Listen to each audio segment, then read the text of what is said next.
Okay, thanks for checking out my YouTube channel, Robert's Video Machine. And in this video, I'm going to show how to replace the water filter. And this is for a Frigidaire refrigerator. And this is the particular water filter, but it comes with these two protectors, and you just take them off when you're going to put it in. And I'm going to show you how you take off the old one. Okay, so this is the refrigerator here. It's a Frigidaire Professional. And you can see the model number inside, but most of them are very similar.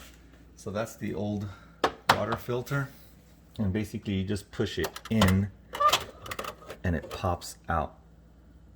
And as you can see, it's the same model, to make sure you always get the same one.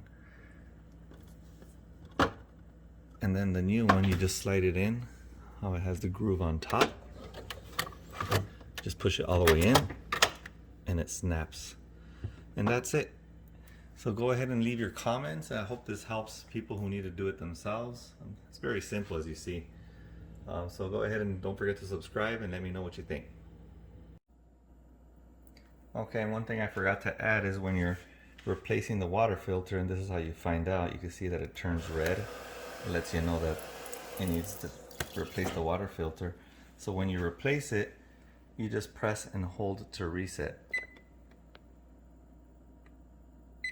And you hear that noise, so when you pull out the water again, you see how it was red before? And now it's green, and it just tells you how it is. The green is good, yellow is you have to order it, red was replaced, mine was red already. And I'll show you how to do the video of also changing the air filter, which needs replacing as well.